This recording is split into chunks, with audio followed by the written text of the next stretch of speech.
Is the Mega Pig a good thing or a bad thing? That is the main topic of this video, but first we actually have to open the Mega Pig. Let's see what we're gonna be getting every single month from just the pig. And when I did a video testing the Mega Pig, it was actually broken, so that wasn't accurate, but apparently we're gonna be getting like... Okay, wait. Okay, no, it was accurate. Hold up. Wait, the rewards actually are that small.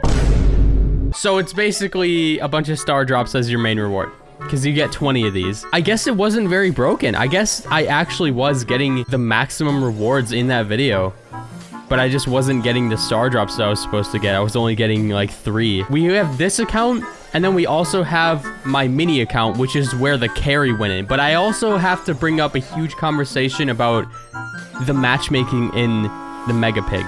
That was my biggest problem with it, and we'll get into that in a bit. I have a lot of stuff to bring up about what could be fixed about it, what is already good about it, and stuff like that. But we got 4 left. 3 left. I'm getting so many super rares. What the heck, dude? Another epic. Have I gotten... Oh. Oh, wait, no way. Wait, 20 more? Huh? Why do I have 20 more? Wait, what I just got? I just got paid. Wait, I'm on my mini account right now? But wait, you get, is that a bug? Why am I getting 20 more star drops for being the #1 contributor? I thought I was supposed to just get 3 extra. This might be a bug. Mythic, come on, give me a brawler. Bro, I need more brawlers on this account. I have like nothing. This is my old main account, but I'm missing half the brawlers. I need to get something from this, dude. 40 star drops on an account that's missing a lot of stuff. Okay, Mythic, please, please. It's fine. It's fine. I'm fine. Yeah, there it is. Okay, that was the first credits I got going towards Edgar, and that's it. One thing that was surprising about this is I got 40 star drops instead of 23. I could have swore you just get 3 extra, but here we go. We got 2,000 coins, 1,096 power points, 158 bling, which is not much, and a bunch of token doublers, and then 2 things I'm never gonna use, and 25 credits. All in all, not that much. And I'm the #1 contributor on an account that's missing a lot of stuff, and this will be happening monthly. But I feel like in the old Club League, you could just grind out for a bunch of coins or a bunch of power points, like, faster than this, I think. Yeah, here's the account we're working with. We got nothing new. It was actually giving me such little stuff that I thought I was on an account that could not get anything. Now we have my main account, so I shouldn't be getting anything on this. There's not really much I can get. Yeah, these rewards are so lacking. First one is a mythic, though. I just doubled the gold with 1 star drop. It really depends, because it could be a buff if you get lucky, but it could be a huge nerf to progression if you get unlucky. And I think that's it. Yeah, so this once a month. Does that add up, or is it just a huge nerf? I can't really tell. And since I wasn't the #1 contributor, I got a lot less. So everybody besides the #1 will be getting something like this. That's all she wrote for that. I was seeing some people on Twitter saying that they didn't really get anything, and now I'm kind of seeing it. All right, now let's talk about the Mega Pig as a whole. The good, the bad, the ugly. So the good for me, the thing that I vocalized immediately is the events, like the modifiers or whatever. That's fantastic because it adds a difference to the gameplay. Clicking play in Club League now feels like a unique mode. Whereas before, it was the same game. It was basically like clicking ready up on Power League or clicking ready up on Ladder. There was 0 difference. Now there's a big difference, but there's still problems with it. So again, biggest plus of this is the modifiers. It makes it feel amazing. I want to say that loud and clear, because if that for some reason is the thing that gets changed, I'm going to be crushed.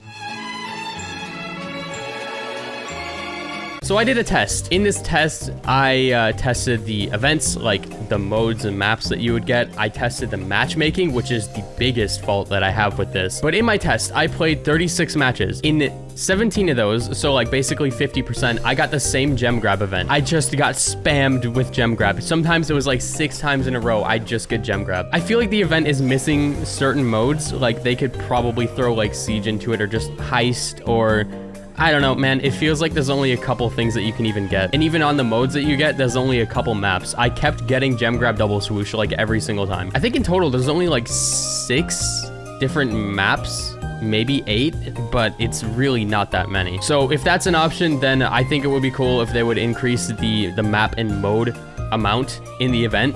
So then there's more to actually get. But I also came to find out in these tests that this is not a very casual friendly game mode unless you play it in a really specific way. So you're basically supposed to play this mode with clubmates, right? But if you have a clubmate who has, let's say, 50,000 trophies or higher, and you're playing with you, who, let's say you're at like 30,000, and then you have maybe a newer player in your club who's at like 10,000. That 10,000 player is gonna be facing against 50,000 plus trophy players every single match, or at least the majority of matches. So unless you're a really try-hard, dedicated club who just plays to win, there's no casual aspects to your club at all, like, that's great for you, right? But if you're in a club that's really casual, but you have one player who just happens to play the game more, who's at a higher trophy count, every other player will not be able to play with that guy, because the matchmaking is basically skewed to where the highest trophy player in your lobby determines every enemy that you face. So the first time that I played this event, all 18 matches were played with the highest trophy player in my club. It was myself and my girlfriend, who is way lower trophies because she's newer to the game, and then a club member who really wanted to play with us. So I was like, okay, I'll be nice, I'll invite him. We played all 18 games, and guess what? The majority of matches felt like high-ranking Power League, and we had a pretty new player on our team, but every single enemy was extremely experienced, like twice as experienced as I was. Sometimes we were fighting people at like 70,000 trophies, which is double mine. So in that aspect, it's not a casual friendly mode. You can't just play it with a friend who happens to be higher trophies, because the entire matchmaking is no longer based on a league, at least for now. Right now, it's just based on your total trophies. And I did a test for this just to make sure that I'm not going crazy. So I played 18 matches again on a mini account, which is at like 12,000 trophies, and then I invited my friend Toon, and he's at like 33,000 trophies. So it was me at 12,000, him at 33,000. No 50k players on my team. And then we had a random, because I didn't want to invite another player from the club on my team, because it would skew the matchmaking and it would just ruin the experience again. There were people in my club who wanted to join, and I wanted to be nice. It's actually not a good idea to invite your club members. In this test where we had a 33,000 trophy player and a 12,000 trophy player, like 80 to 90% of our enemies were around 30,000 trophies. If we were to invite another member from our club, the average enemy that we fought would have been literally twice as good at the game. And I don't know if it's a matchmaking putting 350k players together on the enemy team, or if it's just 350k players in the same club queuing up. But either way, it just kind of sucks in my opinion that the entire matchmaking pool is based off only one person in your party. So if you have one experienced player in your party and two people who just downloaded the game, all three of your enemies are going to be insanely good at the game. None of them are going to be brand new at the game. So you're just going to lose. There's really nothing that you can do about that unless you're literally the best player in the world and you can carry two new players against three competitive players. All right, I think I got my point across. I think the matchmaking really needs to be changed because it doesn't incentivize casual gameplay in a casual club, and it doesn't let you play with club members who just happen to have more trophies than you do. Another thing we came to find out is if you just happen to pick last, you don't even have half a second to pick your build. You actually just can't do it. And if you pick maybe like second to last or something, or everybody picks at the same time, nobody can select their build, and it auto selects one for you. So you have to change it every time, but sometimes you literally can't. So one thing I think they should add is like at least a 5-second timer once everybody's clicked to their brawler to change your build, so then it doesn't just shove you into a game with a build that you don't want. So while I think the modifiers are amazing and I think the concept is actually really good, like the old Clash Royale clan chest, I love that. There's just a few glaring issues that kind of ruin the experience for at least the first run for me, because now I know to just not invite my club members. I just gotta play it alone. All you really gotta do, as long as your club members are not higher trophies than you at least. And that issue might just be because I don't think that there's any leagues anymore at all. I think they just got rid of that. Maybe this issue could solve itself, but yeah, that was my number one thing, and I'm sure something will be done about it eventually. I hope at least. And you could say it's a skill issue, but also, in what world would a new player be queuing against